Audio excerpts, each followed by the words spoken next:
Hello po mga ka-subscriber, nandito naman po tayo sa ating video ngayong gabi.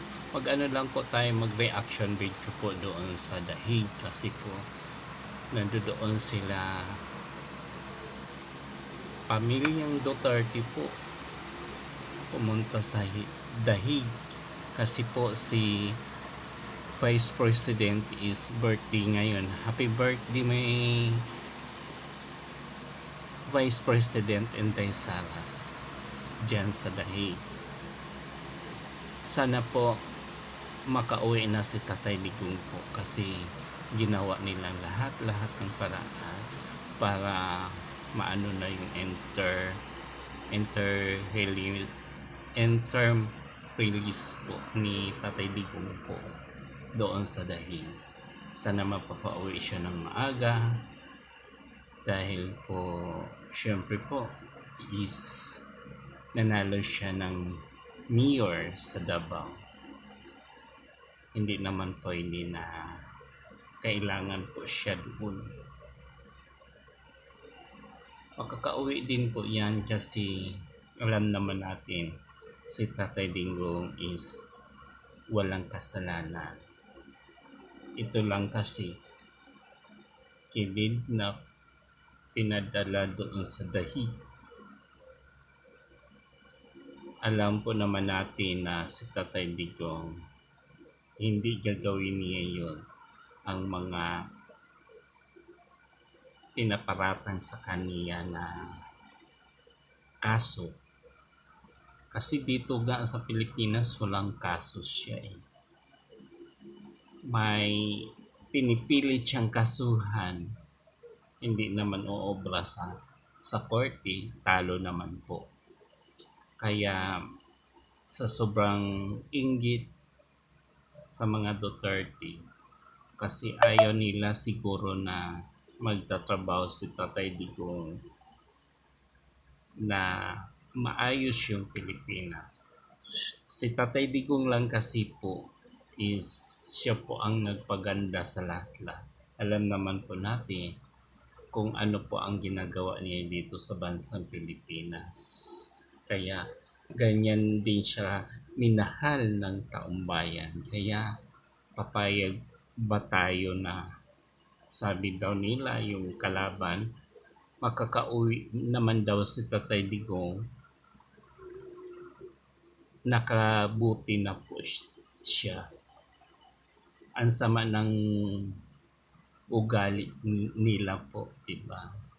Hayaan lang po natin yan. Ang taas na po yan ang bahala sa kanila. Ang langit na po ang husga sa kanila noon. Hamak mo, makakauwi daw si Tatay Digong. Nakalagay na sa isang buti. Papayag ba tayo niyan? Hindi po. Alam nyo, kapag hindi ninyo papauwiin sa Tatay Digong, talagang maraming magagalit talaga na mga tao na nagmamahal sa kanya. Kaya mali lang kayo sa inakala nyo yun pa ang mga Duterte ang kinalaban nyo. Kung sino pa yung maraming nagsuporta ng mga taong bayan, nagmahal sa kanya, yun ang inaano ninyo. Hindi na lang kayo nag-ano ng ibang tao. Yung may pangalan, may tatak pang Duterte, mga legacy. Kaya po, mag-abang-abang na lang po tayo sa pag-uuwi ni Tatay Digong. Malapit na po kasi may interim release na po siya. Magantay-antay na lang po tayo. Baka itong isang linggo o makalawang linggo. Malapit na po yung June 29 po kasi sila manumpa at umupo. Maghantay-hantay lang po tayo bago sana umuwi si Tatay Digong. Ma-welcome natin siya kung saan siya po inano, dapat doon din po natin siya i-welcome. Di ba po? Ang sarap. Hanggang ngayon po, tumataas yung balahibo ko noong naano ko sa dahig yung nabalitaan ko may interim release na daw. Kaya po mga ka-subscriber, abangan po natin pag-uwi ni Tatay Digong dito sa ating bansa. Sinilangan. Kasi yun naman talaga ang hinahangad niya. Dinadarasal po natin na bring home Tatay Digong. Yan po, tanging pinagdadasal natin na makauwi siya dito sa Pilipinas. Ayan, nandoon po sila sa dahig. Nagdiriwang ng kaarawan ng ating Vice Presidente.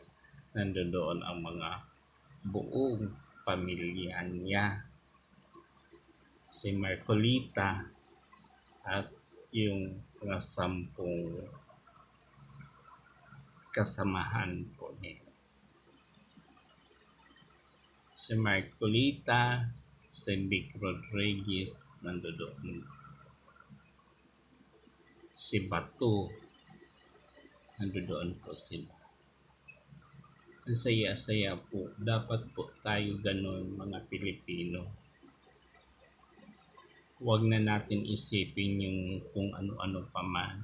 Ang isipin natin, magtrabaho po tayo ng maayos para ikaganda ng ating bansang sinilangan po.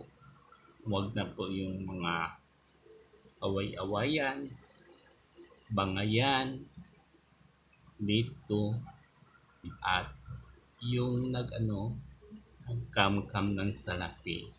Kasi po tutuusin naman, magtrabaho po tayo ng maayos po para sa ating bansa, sa ating mga kapwang Pilipino, mga kapatiran po natin.